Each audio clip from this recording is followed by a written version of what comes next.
Hello there and welcome to the new channel. Here to help you see The new you. My name is Carmine Ortega. Dennis Calamba. This is Nato Agbayani. My name is Juan Lu. I'm Chino. I'm Trisha. This is Apple Manansada. This is Attorney Carlo Ibanez. This is Attorney Sheila Santiago. This is Angie. This is Argamit. My name is Dante Salama. This is Jesse Francis Rebastillo. I'm Dania Cunha. Mon Mendoza. I am Mapet Erhino. I'm Leo Bryan. Mike. Nice one, dear. Sir Al Ian Barcelona. Marvin Salazar. This is Sunny Haldon. Heidi Lumainos. This is Ivan Jude. Patrick Geronimo. Alan Perez. My name is Erwin Ursua. Mine is Bob. My name is Lloyd Luna and this is Future. The Talk. Family Business. The Puppet Stories. After Shift. PNC Town Hall. YOLO. Marketplace. The Home Buyer. HR Hotline. Danny Art Show. Healthline. Foreign Affairs. COVID Stories. Awesome Day Show. Thank you. Money and more. CyberNXT. Women at Work. Win Within. Port Project. The Big Picture.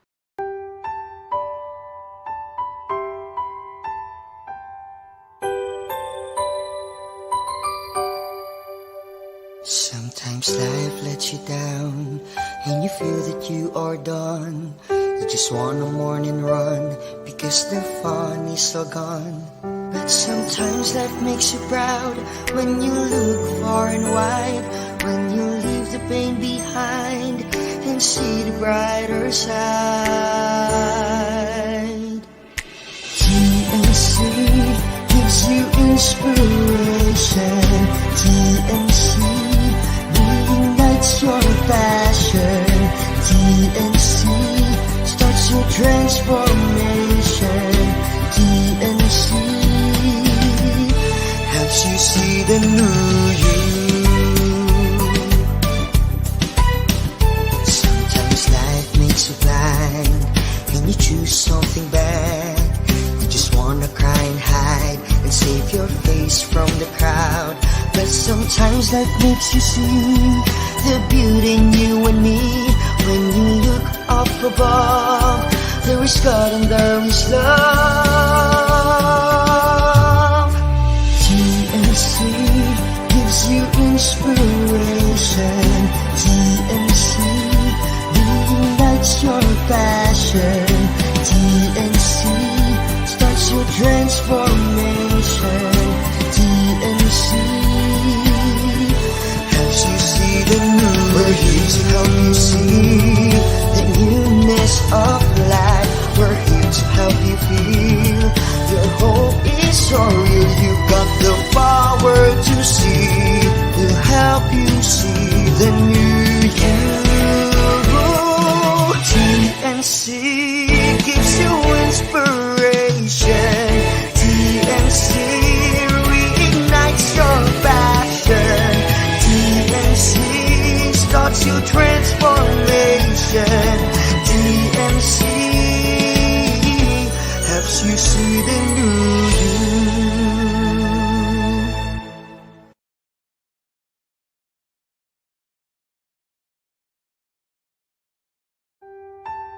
The new channel.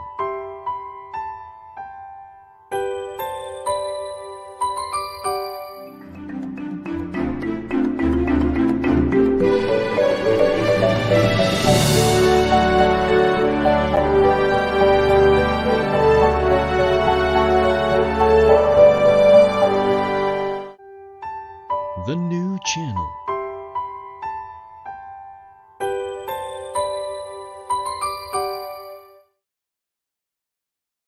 The views, opinions, and insights expressed in the following show are those of the hosts, producers, guests, and viewers.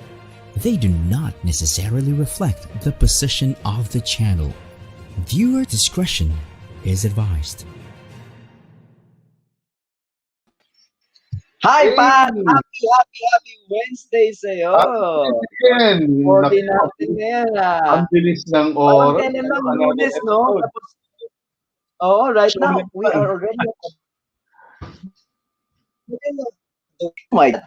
Time flies so fast and we are about to end January of 2021. Before I forget, Pat, no, I just want to say happy birthday to my Kuya Dennis who's watching us right now. Happy birthday, Kuya. Ikaw, kailan nga birthday mo ba? Gigit na rin kita. Matagal pa. Actually, I'm an old guy, pero looking forward for another year, of course. Yes, of course. But through the years, alam mo, napakalaking mga changes ang nangyari sa cyberspace. And it led us Mm. to the fourth industrial revolution, or what we call the era of automation using modern and smart technologies. You know that, Grabe. right? You can see it Yeah. everywhere right now. Yes. Unfortunately, there has not been a direct connection between digital transformation, yung mga nangyayari sa atin ngayon Mhm. sa buong mundo, lalo na accelerated ito ng COVID, ng pandemic, no? This Yeah. digital transformation and cybersecurity improvement, walang koneksyon eh. Parang hindi sila tied up together. And cybersecurity is still at the back burner of most organizations, even though we know that any change comes with risks. Kasabayan, you cannot get away with risk. Anything that you do while you are alive comes with risk. Tama Wow. ba, pa? Tama ba yung analogy ko? Tama On ba yung point. iniisip ko? On Yeah. point. So, etong That's good. tanong ko, to converse to cybersecurity business priority. And that's what we are going to find out in this episode. A wonderful Wednesday and welcome to the new channel. We are here to help you see the new you. Wow, Ivan, it looks like it's gonna be interesting afternoon na naman, ano, for our viewers dyan, we're having lunch. Indeed, Ivan, an epic Wednesday to everyone and welcome to CyberNXT. We will discuss and highlight the significant best practices to improve your cybersecurity defenses. Yes, of course. And by the way, this is Ivan Jude and I'm streaming live from Makati. This is Patrick Geronimo, also streaming live from Makati.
Yes, welcome back to CyberNext. And just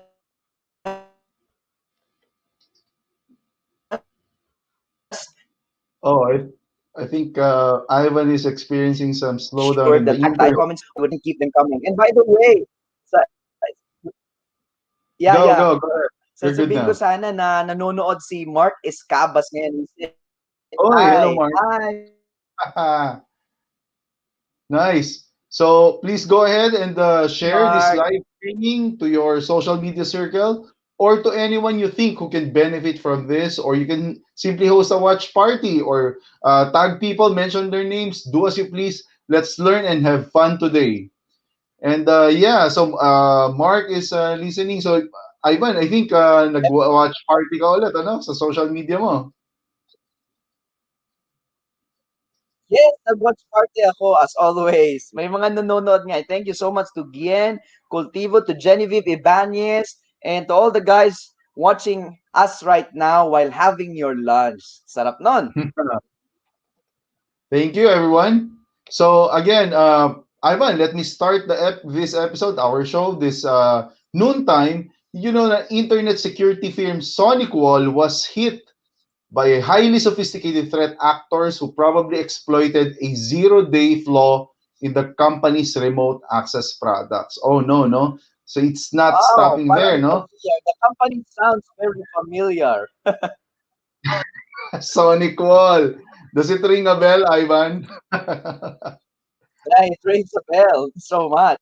All right. So again, another one, Ivan. The researchers at ESET. ESET is another famous antivirus for consumers. Sikat na sikat yan. Wherever Yes, you go sa mga computer stores, meron sila. Stumbled across an Android malware that exploits WhatsApp quick reply feature to automatically send malicious Huawei mobile app links to carry out the wormable attack. So again, Android to, Ivan. I mean, walang exempted sa mga mobile operating systems, either iOS, Microsoft, and even Android, no? So another one, safe na safe tayo pag Android or iOS, no? through the years kasi sinasabi, Android ako, hindi ako maano. But again, at the end of the day, these applications or operating systems are always tested. No, they're constantly being attacked. And coming from our previous episodes, Ivan, they can only be successful once, no? Once lang, and then you're done. So again, only once. I visited CNN kanina. I would like to share CNN kanina. And dun sa front page nila, there's a topic or an article there that if you're using an iPhone, you need to update this sa recent pushed updates nila because it has tons of security patches for your iOS, no? So yeah, so having said that, Kaspersky unveiled a phishing campaign aimed at stealing the Facebook credentials of unsuspecting users by threatening them with account bans for copyright violation. Naku, usong-uso yung mga social media bans. Sinasakyan din talaga to ng mga threat groups and threat actors, no? Phishing campaign, no, aimed at stealing the Facebook credentials of unsuspecting users by threatening them with account bans for copyright violations. And having said that, so actually, may dalawa na akong kakilala within this week na tinamaan itong campaign na ito. Two of them, parang naka-receive sila ng notification na ibaban na daw yung account nila because they violated some. So, at the end of the day, parang talagang it's just a phishing campaign, ano? Now, their accounts were hijacked. So, nako naman, social engineering again. Diba? It keeps on evolving. Whatever is the parang latest news for the week or for the day, tumasakay talaga sila. Again, thank you everyone for staying with us, and I would like to lay this one out there as a thought-provoking questions. How hard do you think it is to convince business owners and decision makers today to adopt and invest in cybersecurity? Now, this is kind of tricky, Ivan, kasi all these years, no, probably a lot of IT professionals out there can attest to that. Or I'm asking all the audience right now, type it in. If you think, how hard do you think it is to convince business owners? Kasi at the end of the day, these business owners are here to earn money. And sometimes investing on cybersecurity is just a back burner, you know? Parang second stringer na lang, no? I think we still need to earn money before we can invest on such platform or such security layers. At the end of the day, who will be affected if you are breached? So this afternoon, we're gonna talk about on how we can help our business owners understand really the extent and the value of cybersecurity. If I may share, Ivan, no, and to all of our viewers, no, I've been with the industry, specifically on the client side, justifying if we need to invest specifically on cybersecurity. You know, Ivan, dumaan pa ako sa mga budget hearing kasi again, before you can propose a project, you need to understand what will be the extent of the investment. So you need to be fully aware what is the cost behind of what you're trying to propose. So on the level of cybersecurity, my entire principle is you have to really balance the investment in terms of the risk. So meron akong laging ginagawang cost benefit analysis. If we're gonna get this type of platform, will that be valuable for the company? ano yung mga risk na pwede nating makapture if we get this. So dumadaan kami sa mga butas ng karayang from the budget hearing, from the budget proposal, to the project parang thesis defense ang nangyayari, Ivan. So that's my experience in this proposing such cybersecurity projects sa mga business owners o sa mga top Cs or leaders ng companies. Oo nga. So I'd like to ask again our audience, no? In the scale of 1 to 10, 1 being the easiest and 10 being the hardest, kung sa experience nila, gaano ba kahirap i-convince ang mga business owners today to invest and adopt cybersecurity? Let us know in the comment section. But Without to naming the boss, proceed, to move on. Baka sabihin ng boss, without naming the boss. Hindi naman ako Di na mahirap. kailangan. So here's the big statement I'd like to give our audience. I'd like to give everyone today, Pat. And as shown on the screen, I'd like to say that cybersecurity is a strategic business priority and not just an IT concern.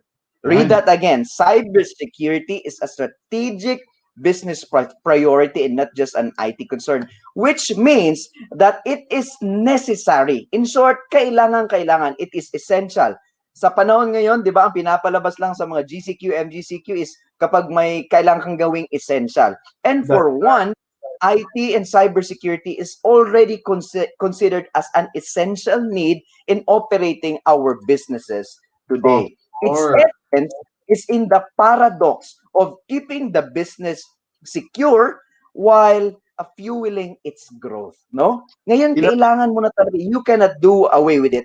Why not share with them some simple analogy, partner? Yeah. So I'm trying to think of something. Siguro yung pinakamalapit siguro sa mga viewers natin, ano? So imagine this, you're living in a house and you're trying to protect some precious, di ba? Precious people inside, especially of your family. If you're single, baka di ba, you're trying to protect your property and then so on and so forth. So, di ba normally ginagawa mo, you have to make sure that your property is well secured. You have to improve your wall or your gates or even your locking system. So may mga minsan double lock pa, di ba? So that's the reason why whenever you go to a hardware store, di ba, may isang portion doon puro locks lang. Simply because if you want to improve some security at home, there's a reason behind it why you're doing it, and may mga solution. So when you approach the right store, you can actually get the right product to make sure na secure yung bahay, di ba? Di ba pagdating mo doon, you ask, ano ba yung outdoor na padlock? Ano ba yung pwedeng hindi masyadong kinakalawang and so on and so forth? So that will fit our need in terms of the security. So yun yung analogy on that one. So as a business is growing, you have to make sure the cybersecurity can actually protect your business. Tama. Now, we understand that there are a lot of IT professionals out there that who are already scratching their heads kasi nahihirapan silang ilabi ang cybersecurity sa management. For one, si Mark Escabas mentioned na in the scale of 1 to 10, 10 daw talaga. Wow. Grabe, ganun kahirap i-convince yung management to adopt cybersecurity. Now, ang magiging parang tulong namin ni Patrick for this episode is to share with you some key points that you can use sa conversations in you with the management to illustrate and demonstrate how critical it is and hopefully makuha yung support nila. So that's how wonderful our episode today is going to be. Now, we will move on to the next portion and we will be presenting something really insightful. That's right. And so again, let me start it with a simple question, no? What are the 3 main issues driving cybersecurity? You've mentioned kanina a lot of cybersecurity professionals or IT professionals are scratching their heads. Patrick, Ivan, you're talking about this and that. Eh, hindi nga namin ma-propose or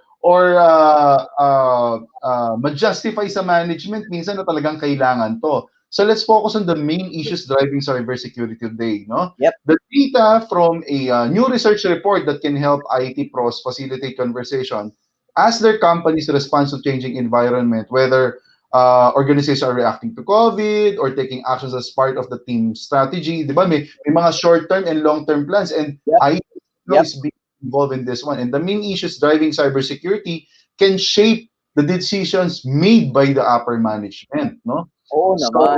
Kailangan i-take into consideration na nila yun ngayon. Dapat.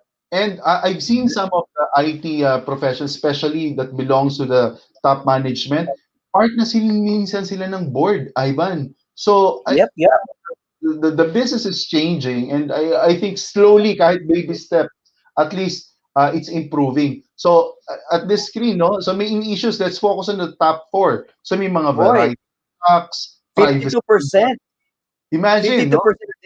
Iba't ibang attacks. That composed of about more than 50%. It's 52%. Tapos private concern, no? Ang daming mga regulatory bodies. If you belong to a specific market, you have to make sure if you are governed by specific government bodies. Otherwise, your business will actually be required to close down if you're not following the regulations. So ang taas ng that one.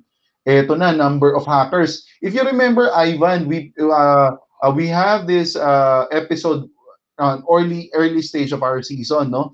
Yung number of hackers. Sige, let's talk about for the Philippines.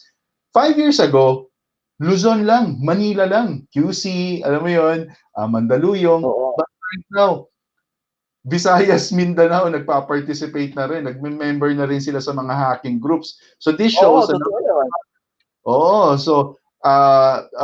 business should be wary, and actually we're not really putting the scare out there directly for business. It's just that it's really happening. This number of hackers, it's really growing, and that's the reality. That's the reality right now. And again, the scale of attacks, no? So talagang ito yung mga concerns. Pero mo tataas ng percentage na yan na talagang yun yung driving force or the main issues for in terms of cybersecurity. Right? Yeah. I think we can group yung top 4 concerns na yan. Tatlo dyan is all about the increasing attack surface or the increasing attack landscape. Correct. So Ivan, you've mentioned that one. Organizations who participated in the survey, yung attack concerns as the 3 top 4 issues driving the cybersecurity today. So, so what I'm saying is the variety of attacks, the number of hackers, and the scale of attacks are all top of mind of business executives right now. I remember talking to one of my friends who is part of an airline industry. He's an IT personnel. And he was saying that when he joined the company, he was asked to present some of the cybersecurity ideas.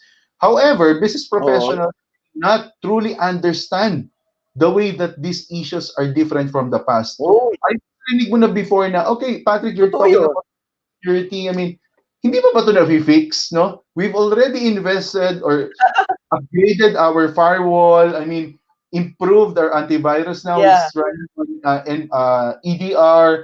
Alam mo yun, hindi pa rin ba ito na-fix? Ang dami na nating in-invest. And IT pros can... common conversation we get. Yeah, that's the usual. Di ba, naririnig natin lagi kapag some of the IT pros are actually seeking some support from us. And IT pros can help the management realize the need for a new approach. Kasi at the end of the day, they are being asked to present solution. So IT professionals can actually help the upper management realize the need for a new approach. Kasi may mga new attacks diba? And we've displayed very recently yung mga expanding attack surfaces. Ang laki nun. So how So, paano kaya nila sasabihin yan sa management? So, let's teach them yung script. Paano nila sabihin? Halimbawa, na-mention mo, there's already so many kinds of attacks, evolving types of attacks. So, kapag ikaw yung IT professional, ikaw yung cybersecurity guy sa company, ganito yung sabihin mo sa management to let them understand what it means. So, sabihin mo,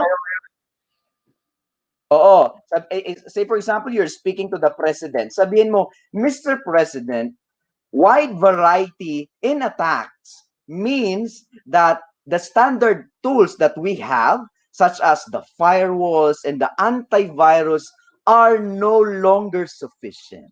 Ganun lang. Ganun simple. Those who are watching, Oo. you're an IT professional, cybersecurity pwede mong gamitin itong mga script na pin-prepare namin. Yeah.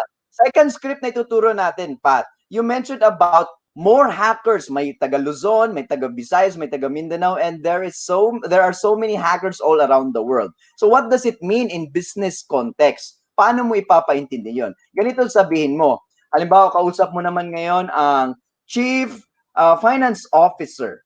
Sir, more attackers means that attacks are happening for every company in every industry, not just major players.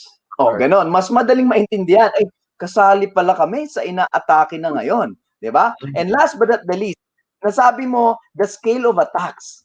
Gaano kalawak yung mga attacks? Paano mo naman ipapaintindi sa upper management yon? Say, for example, you are speaking to a compliance officer or to the audit head. Ito yung sabihin mo, Madam, the scale of attack mean that a security breach can severely disrupt our operations and bring it to its knees instead of it being only a minor annoyance. So if you have a cell phone right now, get a screen grab of the scripts that you can use to converse or to speak with the management about cyber security. Okay ba yung script natin ngayon, Pat? Wag lang nila kalimutan na tanggalin yung pangalan ng Ivan and Patrick doon. Again, Ivan, thank you for that one. I'm pretty sure some of the IT professionals that who will tune in or watch this in the future after we stream live. Again, these additional details along with any metrics to back up the argument. You have to make sure that you have something to present, no? That can help make cybersecurity attacks more tangible for the business. Yeah. If you belong to an industry like manufacturing, insurance, or I don't know, business process, BPOs, so you have to find some article out there coming from a relevant source, no, na merong that talks about the same market, and look for a specific article na about the cybersecurity para at least medyo maisap and hindi ka lang nagkwento or hindi nakuha nyo lang yun sa CyberNXT ni Patrick or Ivan hindi lang ganon, di ba? Number 2, Ivan. So data privacy concern. Ayan na naman yung that's correct. No? So remember, we have National Privacy Commission. Yung sa top 4 kanina, sa top 4, isa doon is privacy. Yung parang top 2 ata siya, nakita natin privacy concern. Now, nung pagputok ng Data Privacy Act of 2012, privacy has certainly become a loaded topic, no? Especially among consumers. Ang daming consumers ngayon na very particular na about their privacy or their data. How do companies make use of that? Now, it's a big concern, but it's not as simple as just switching something, clicking something, and entering something tapos na agad. Your data is now private for your need. No, hindi ganon. And hindi naintindihan yun ng upper management. They think that what they just need to do is to tell the IT guys, the cybersecurity guys, hey, gawin nyo yung cybersecurity natin or i-configure nyo yung systems natin to make our consumer data private. Hindi ganun kasimple yun, Pat, di ba? Hindi ganun kasimple. Paano kaya? So again, ano kaya sasabihin ng mga IT? Sige, may script tayo if we could flash it. So number 1, no? For example, you're talking to a data privacy officer in your organization. So sabi mo, sir, it's hard to have a data privacy while also providing data-driven personalization. Consumers may be delighted to buy highly personalized services, but you need to understand that those services rely on data being shared. No? So, sinishare yun. Oh.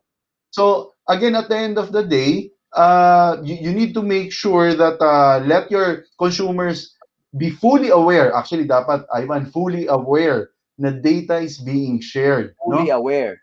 Oo. And pwede mo rin sabihin, the main issue therefore is transparency. Companies that provide services should describe exactly how data is being used and take care and take care to only use the data needed for the service they are providing. Alam mo, Ivan, if you we're talking about this kanina, no? You've mentioned about sa Netflix. So sa Netflix, so when you subscribe, there are some fine prints out there, no? Na you need to read. Did you know na Netflix is using your data to make sure that there are correct, I don't know, series or movies or TV shows na lalabas sa'yo, and they would actually suggest. The reason being they are suggesting is kasi they have your data. So if you're okay with that one, continue using it. If not, then make sure let them know na tanggalin yung data na yon if you're using Netflix, no?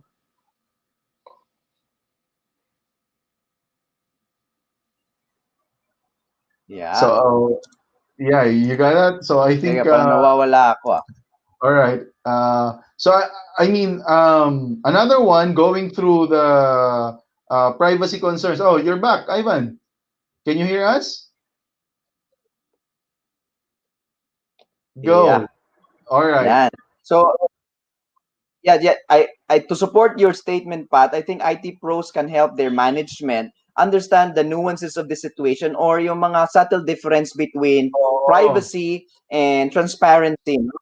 Kailangan talaga very clear na okay lang naman siguro gumamit sila into shared data as long as they are very transparent to the consumers about it. Explain lang nila ng maayos sa mga privacy policies. Yeah. Now, the third issue that we... Kasi everybody's relying on data. Yeah. This is the third issue, Ivan. You've mentioned about the compliance on how to be transparent, on how they're using the data. Eh kasi naman, all companies right now are relying heavily on data. Although privacy has become a hot button for customer data, it's not only the most critical data in the organization. As business become more digital, so sabi nga natin kanina, there's a huge digital transformation happened during pandemic. They are relying more and more on data to support their operations. Not to mention from finance to HR, probably the product line, the manufacturing, and any system or product development. Kasama niyan.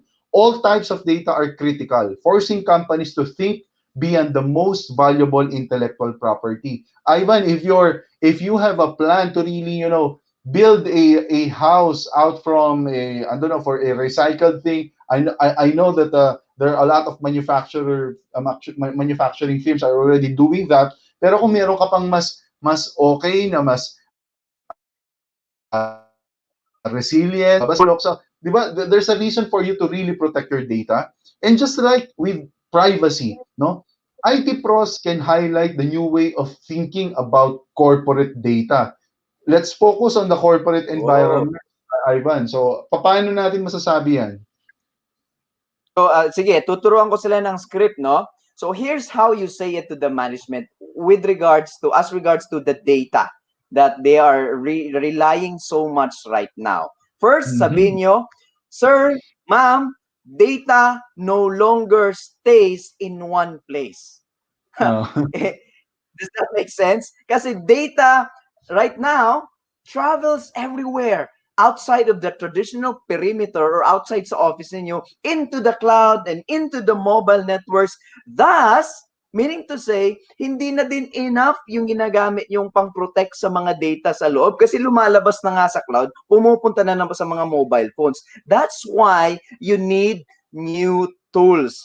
In short, humingi ka ng budget for mobile device management, for cloud security, pero wag mo naman sabihin diretsahan ng ganun. Sabihin mo nga, data no longer stays in one place. Ganyan. Or di kaya, sabihin mo din na, halimbawa, humingi ka ng backup solution, humihingi ka ng support for cloud storage, ganyan. Sabihin mo, ma'am, sir, right now, we have to understand that data has different values. Thus, this value depends on how we use the data.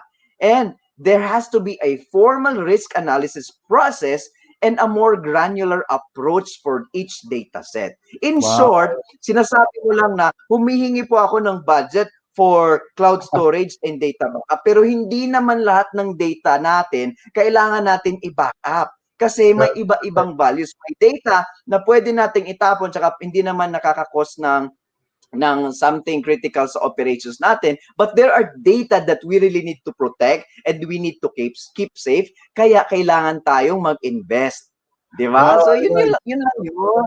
20, nagpa-flashback sa akin when I requested for a specific, alam mo yun, mga LTO drive tapes before to back up specific database sa mga 20 years ago, no? Gumagamit ka ng mga LTO tape. And do you remember paano pinoprotect yung mga LTO tape? Alam mo, nilalagay namin sa vault. And we have the computation, identified key personnel lang ang nakakaalam ng vault. No? You run a parang a rotation of the tape kasi it's limited eh. And parang first in, first out ang nangyayari. So, kung sino yung oldest, right? But again, while you're reading it, parang sinasabi ko, teka, you're trying to protect the data, saan mo nilalagay, and then you try to store it somewhere, and then nilock mo siya. So ngayon, sobrang nag-evolve. Right now, because everybody's trying to protect their data, eto na. So, right now, sabi mo nga, has to be a more formal risk analysis process. Dati, ang risk lang namin, paano manakaw yung LTO tape? So, nag-a-analyze kami anong pwede mangyari. Lagay natin sa fireproof vault. So, mga ganun, no? Sabi nga ni Marcus Camas, one of our audience right now, drive tape pa. So, meaning to say, nakaka-relate din siya. Sometime 10 years ago to 15 years ago, marami din daw siyang magnetic tape sa bahay. Anyway, I hope you guys were able to capture the scripts that you can use with your convos sa upper management so that you can lobby cybersecurity to them. Okay, so at this point, we will be calling for a short break. And when we come back, we will be proposing a new mindset, a new solution to address this growing concern. So stay tuned. We will be back.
Welcome back to CyberNXT, Ivan and my pogging partner, Patrick. Yeah. Right before we took a short break, we discussed about the three main drivers of cybersecurity, the main reasons why we need to adopt and invest in cybersecurity. But and by describing and all these changes that are happening in the cyberspace today, IT professionals like us, Pat, can hopefully convince decision makers and business owners that modern cybersecurity requires a new way of thinking. Yung luma, parang hindi na yun applicable kasi what the old mindset was based on the concept of a secure perimeter, something that is bound by the four walls of the building and something that you can easily control. But right now, the new mindset is based on what we call the zero trust. Wow. Say that This is again, it has Ivan. to be the mindset natin yan. Zero trust. And as you can see on the screen, we are flashing it now. Zero trust means you trust no one and verify everyone. Even if that person is a business owner, even if that person is the CEO or the president, you have to verify that they are who they claim they are. We trust no one. Okay? Now, the management understand that there are ways to achieve this zero trust security posture. Now, I'd like you to begin with the first portion of that solution, Pat. Of course.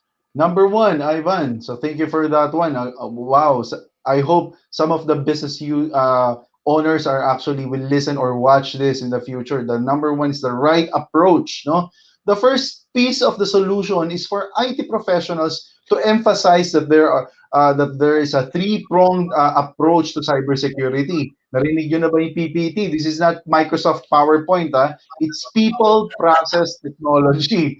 No? So these are the three-pronged approach for cybersecurity or to cybersecurity. The technology toolbox is expanding beyond firewall and antivirus. Like what you, Ivan, mentioned, this is no longer within the walls of your premise that you tend to put a biometrics out there. You just give specific access. No. So yung firewall and antivirus is not sufficient. No. Like parang to include things like data loss prevention, identity access and management, and security, yung mga SIEM, security information and event monitoring system. Beyond the technology, companies should build processes in areas like risk analysis and compliance management. Again, before, Ivan, nabalikan ko lang, dati firewall, proxy lang, antivirus, okay ka na. No? I-secure mo na lang yung mga files mo using a normal file, yung access control list. But right now, nabanggit ko LP, identity access management, and SIEM. Some industries out there are required by our government body to have a SIM or have an antivirus and so on and so forth. No. Again, finally, we should focus on education. Ivan, napaka-importante. You have to let everybody understand the risk of not having cybersecurity or yung mga technological know-how on how to avoid it. No, that will improve cybersecurity awareness for the entire workforce. I know that sometimes it's we tend to spam our employees with some tech or cybersecurity emails or not to click specific links if you receive something, or sa mga text na experience natin ngayon coming from banks, no, they keep on telling us that as a bank we are not required to ask for login details or even reset your password. Kahapon I received a call from one of my banks, and one of my banks, hindi ko ba pag-arian, but they asked me to get and update, no? Kasi sinasabi nila, you are no longer required to update it dun sa via email. You are now required to go dun sa branch, no? And update your profile. So sabi ko, wow, even though na kahit we're pushing for contactless transaction, sometimes they do some drastic ways on how to really improve on how to update the data, no? So what's the next one, Ivan? So first one, again, it's the right approach. What do you think is the second one? Yeah, the right approach. I just like to support yung statement mo, the right approach. No? Na-mention mo that the technological or the technology box is expanding already and kailangan na ng mga advanced solutions to cybersecurity like IAM, SIEM. And just so I remembered, yung Department of Communications and Technology, DICT, I think they already published a memorandum or a mandate na kailangan lahat talaga ng mga industries may SIEM na and threat intelligence platform. If I just remember, I will share with them on our next episode na meron ng ganong mandate yung DICT. If I got that correctly. Also, yung para everybody na dapat talaga mag-prepare na unti-unti. But I'm pretty sure DICT is really looking, or some of the regulatory body na, teka, hindi pa pwedeng selected industries na yan. Parang band-aid solution na nangyayari. Dapat lahat. Yeah. Also, dito sa education, what companies can do if they want their workforce to be aware about cybersecurity, i-plug nyo na lang, sabihin nyo, manood kayo during Wednesdays at lunchtime. There's this show na hosted by Patrick and Ivan talking about cybersecurity. That's one good step that you can do for your entire workforce. Now, the second part of the solution that we'd like to show and we'd like to share with our audience is the right people. Yan. As you can see on the screen, it's about the right people. With security becoming so complex nowadays, few organizations can really afford to bring in the experts in every area into the organization. It's expensive, in short. Now, what companies can do is that they need to focus where they should they can use, where they should use their limited resources. And just a suggestion, what they need to focus on is building an internal security operations center to start with. Kahit na magkaroon ka lang ng SOC, okay na yun for a start. And how about some other areas? Here's what they can do. Yeah. They can leverage outside firms like IPV Network, our mother company, for additional security expertise. If you want someone who's good with the networks, we have that. If you need someone good with the cloud, we have that. If you need someone to monitor your organization 24/7 by 365, we can provide you with that. It's about leveraging the resources and the expertise of these outside firms who are focused in dealing with cybersecurity. That's what the right people means. And how about the third one, Pat?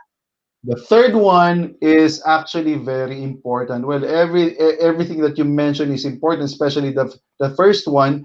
The last major piece of security strategy is building metrics to track status. No, Ivan. So at the end of the day, you cannot manage what you cannot. You cannot manage what you can. You don't have yung parang you cannot measure. Paano mo nga naman i-manage?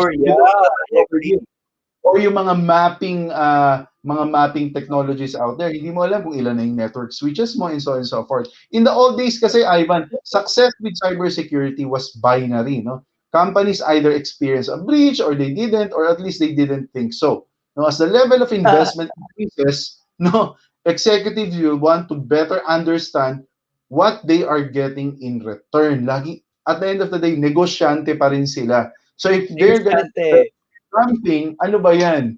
Makukuha ba natin? Kailan ang ROI niyan and so on and so forth. And security professionals should build a standard for demonstrating progress. No, hindi lang pwedeng not to mention the company or the people, but again, some projects tend to, na-implement and that's it. They were not really utilizing it. They're not getting the right people to handle the dashboard and so on and so forth. Nasisilip siya. After nung i-check na ng finance or ng budget team, yung binudget ba natin o nabili na ba yan o what happened? Nag-ROI ba yan? Nakuha ba natin yung value and so on and so forth? So, as simple as patching, no? So you tend to create a lot of servers, we call it server farm, or yung mga sa cloud base, and then you forgot to patch it, or you're not getting the right tool to really, do a massive patching, especially if you are part of a bigger organization. So may mga ganun. So may mga network traffic analyzer, may mga may mga algorithm that will give you the right data and what type of traffic is coming through. Malicious ba siya, or meron ng mga attacks within your network na hindi mo alam. So if you're not really again, if you're successful in getting this project, congratulations. But you have to make sure once you got this project, you have to make sure that you are really using it. In this case, you have to really hire the right people. But Ivan, paano kung wala silang ma-hire? Anong pwede nilang gawin? Yeah, we will be talking about that when we come back after a short break. But again, as Patrick mentioned about the right metrics, no? Simple lang. You need meaningful reports that the management can use to improve their decisions. That's it. It's all about... Ayaw ng management na bibigyan mo sila ng madaming ano. Kailangan simplify yan na madaling maintindihan. Yeah. Simplify that they can translate into business terms and business context. That's it. Now, at this point, we'd like to call for another short break. And when we come back, as promised, we'll be wrapping up our show and telling you our key recommendations for this episode. So stay tuned. We will be back on stream.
Welcome back to CyberNXT with me, Ivan, and Patrick. So at this point, we'd like to tell you and we'd like to ask you for your support in watching other shows that you can catch here at TNC. So please watch all of our live stream shows such as Notable Personalities and their stories on the big picture. That's Mondays to Fridays at 7 p.m. We also have Human Resources and Management on HR Hotline Tuesdays, Thursdays, and Saturdays at 12 noon.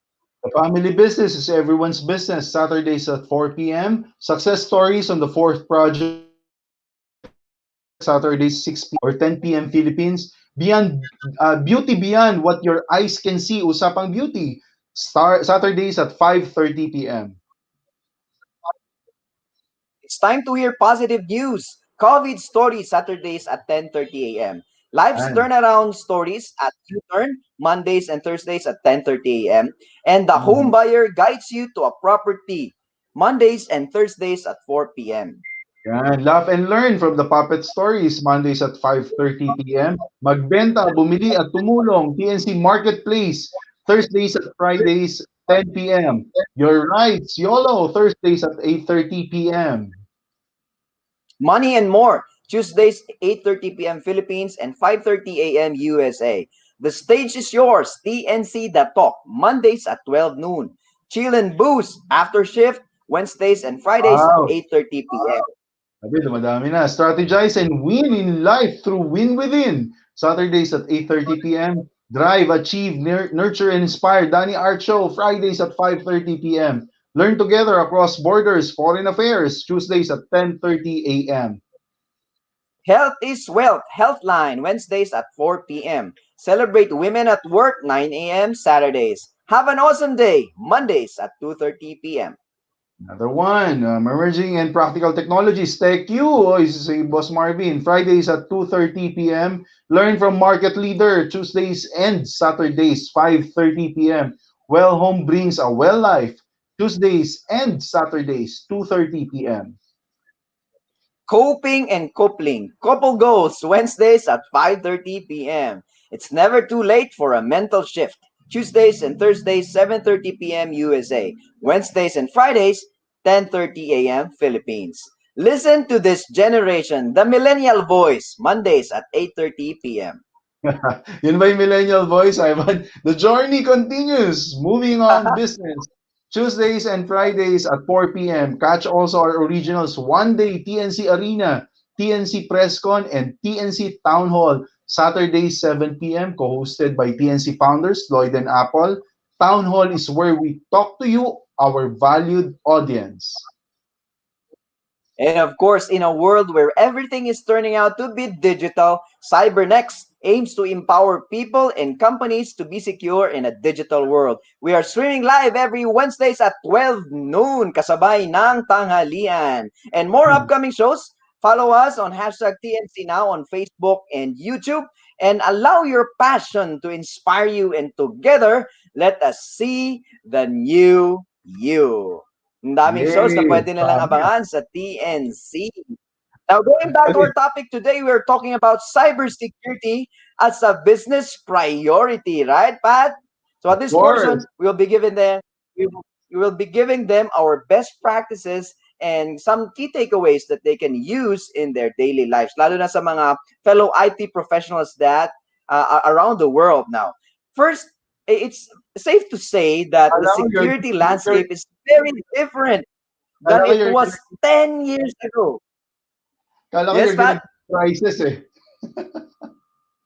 Ay, hindi ako mamimigay ng price for now. Some later episodes siguro pwede yun. But as I was saying, the world is so much different 10 years ago or 20 years ago, and it is always changing. It keeps on changing. And so IT professionals like us have this opportunity to drive security discussions with their organization and staying up to speed on the latest trends with the help of that mission. Now, it's very important that you keep in mind the three main drivers of cybersecurity today. First one is the increasing attack surface.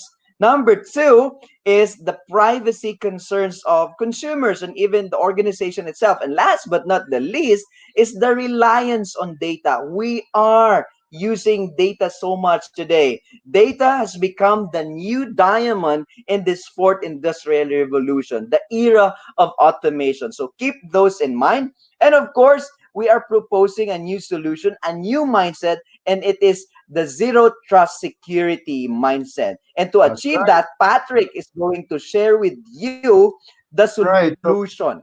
What is that? Exactly. The first one is the right approach. We've talked about it earlier. Number two is the right people. And number three is the right metrics. I mean, you have to make sure that what you're getting on the right dashboard and the right cybersecurity layers out there can give you the right reports. Otherwise, you cannot translate everything to your management. You need to have the right metrics so that you can help your upper management decide on where to look at, on where to really direct some of your resources. So these are the top three: right approach, right people, and right metrics. So you can take a photo on that one. So if you have other questions on how to really implement it or help you approach your upper management, you can always reach us by send an email. Just send us an email at cybernext@ipvnetwork.com or message us directly if you need more guidance and help about contracting an MSSP. No, Ivan? Yeah.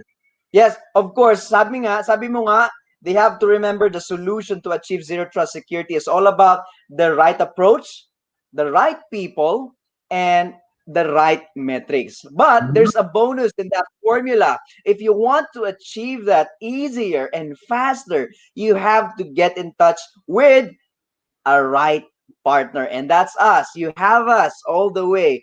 Patrick and I and our mother company, IPV Network, we are here to assist you all the way regarding your cybersecurity concerns. So it's very simple for you to do. You can talk to us, you can reach us at the phone numbers flash on your screen, and you can also send us an email at cybernext at ipvnetwork.com. And we are here to support you. Let us become partners in this mission. Nice. All right. So I think that's about it for today. That's Bilis. how you convince the management to make cybersecurity a priority. Start with telling them about the main issues driving cybersecurity, and please make use of the scripts that we shared with you earlier in the show, and also tell them about the mindset that we need to imbibe and that we need to do today. It's about zero trust security. And lastly, don't forget that to achieve that, you need the right approach, the right people, the right metrics, and what's the last partner? The right partner. The right partner. So thank you so much, Pat. Yeah. Thank you so much. It's been so much fun. It's a fun discussion with you today. Yeah, I just want to emphasize some of the IT professionals I know, no. Sometimes they tend to kind of scared to approach the upper management. This is the right time for you. If you did some screen grabbing a while ago, we can definitely help you to really approach your upper management and explain to them what will be the right approach on your business requirements. Again, we hope that this episode was helpful and informative for you. So you mean, Pat, pwede silang tumawag sa iyo tapos sabi nila, Patrick, pwede ba kaming magpatulong? Pwede. Nandyan yung number, nandyan yung email. I'll be more than gladly to really assist them. Of course, nandyan ka rin. And if you enjoyed our show, hit the like button. Of course. Share it to your social circle and click on subscribe. There are a lot of interesting cybersecurity matters that we'll be talking about, and we invite you to learn more with us on our upcoming episodes. If you need advice, like what I've mentioned, you can send us an email at cybernext@ipvnetwork.com, and we will be more than gladly to assist you. Yeah, and of course, catch us again next week, the same time, the same place, while having your lunch every Wednesdays. Because in this digital world, we need to be mindful of all the things that we do. Your next cyber strategy should start with you. This is Ivan Jude saying bye-bye for now. This is Patrick. See you again next week. See you again. Goodbye. Thank you so much for watching.